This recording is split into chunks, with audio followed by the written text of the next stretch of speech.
उपचुनाव को लेकर चुनाव आयोग में कांग्रेस और भाजपा दोनों ही राजनीतिक दलों द्वारा एक दूसरे की शिकायत करने का दौर जारी है और इसी के चलते आज पूर्व मुख्यमंत्री दिग्विजय सिंह ने चुनाव आयोग पहुंचकर भाजपा की कुछ शिकायतें की हैं। इस मामले पर पलटवार करते हुए बीजेपी प्रवक्ता राहुल कोठारी ने कहा कि दिग्विजय सिंह किस आधार से चुनाव आयोग शिकायत करने गए थे।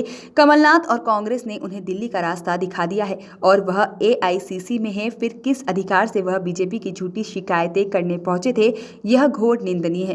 वहीं दिग्विजय सिंह के द्वारा अधिकारियों को बीजेपी के इशारे पर काम करने के आरोप पर राहुल कोठारी ने कहा कि दिग्विजय सिंह खुद मुख्यमंत्री रहे हैं, उन्हें इस तरह की बातें शोभा नहीं देती।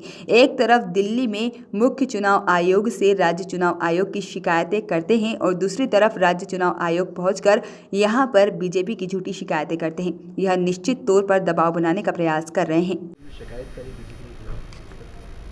देखिए, चूंकि दिग्विजय सिंह जी को मध्य प्रदेश की कांग्रेस पार्टी ने और कमलनाथ जी ने पूरी तरीके से दरकिनार करके रखा है। उनको AICC का मेंबर जब से बनवाया गया है, यहाँ पर किसी भी तरह प्रचार प्रसार का काम नहीं दिया जा रहा है। इसलिए अपनी एंट्री दिखाने के लिए, अपनी उपयोगिता साबित करने के लिए दिग्विजय सिंह जी ये बौखलाहट दिखा रहे हैं।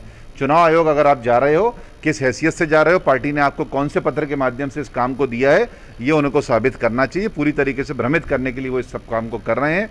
और जहाँ तक JP धनोपिया जी को बचाने का वो प्रयास कर रहे हैं, बहुत स्पष्ट बात है कि जो भी असंवैधानिक कृत्य JP धनोपिया अपने स्वयं के माध्यम से कर रहे हैं, यदि असंवैधानिक कृत्य को बचाने के लिए एक राज्यसभा का सदस्य अपने आप में आगे आएगा तो अब इस बात की चिट्ठी भारत के उपराष्ट्रपति को लिखकर राज्यसभा के इन सदस्य दिग्विजय सिंह के खिलाफ कार्रवाई की मांग करेंगे। क्योंकि आप अगर असंवैधानिक कृत्य को बचाते हो तो खुद भी साथ में असंवैधानिक कृत्य करते हो और इस बात को भारतीय जनता पार्टी शिकायत जरूर करेगी।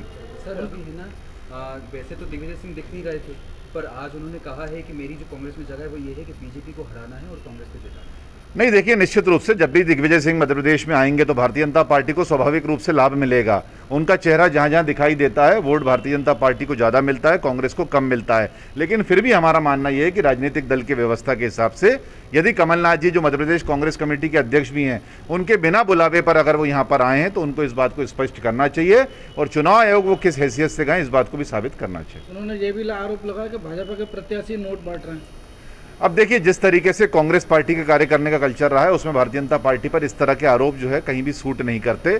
पूरी तरीके से भारतीय जनता पार्टी और भारतीय जनता पार्टी के कार्यकर्ता और साथ में मध्य प्रदेश की जनता इस बात को जानती है कि शुचिता क्या होती है और शुचिता का पालन करने वाली कौन सी पार्टी है। हमें लगता है पैसे बांटने का शौक जो है कंप्यूटर बाबा के माध्यम से दिग्विजय सिंह को तो हुआ करता था। हमारे जो प्रत्याशी हैं, अगर कहीं थाली में धर्म के नाते कुछ पैसा डालना है तो उसको इशू नहीं बनाना चाहिए, मुद्दा नहीं बनाना चाहिए। हम जानते हैं कि कांग्रेस पार्टी और दिग्विजय सिंह धर्म विरोधी लोग हैं, लेकिन इसका मतलब ये नहीं कि उसकी हर चीज़ की शिकायत चुनाव आयोग में की जाए।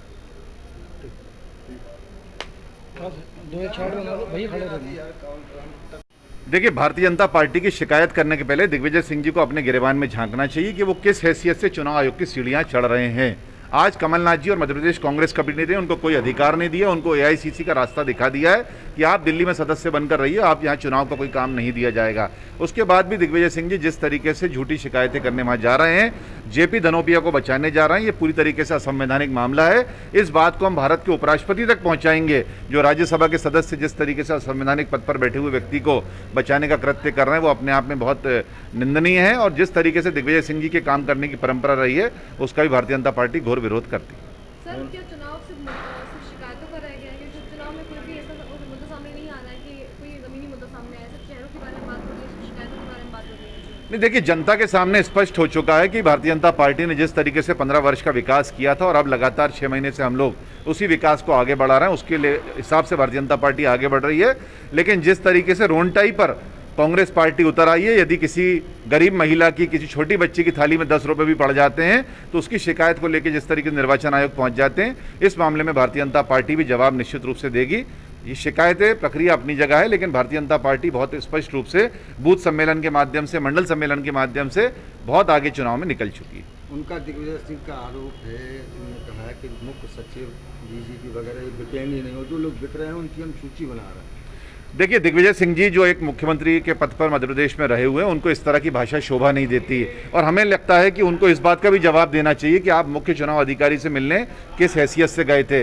कमलनाथ जी ने आपको भेजा था तो बताइए, विधि प्रकोष्ठ या कांग्रेस कमेटी ने आपको भेजा था तो जवाब दीजिए। लेकिन जिस तरीके से आप दिल्ली जाकर देश के उप मुख्य चुनाव आयुक्त को मध्य प्रदेश चुनाव आयुक्त की शिकायत करके आते हैं और उसके बाद यहाँ पर मिलने पहुँचते हैं। ये कहीं ना कहीं दबाव बनाने की राजनीति है निर्वाचन आयोग के ऊपर, जिसको हम स्वीकार नहीं करेंगे।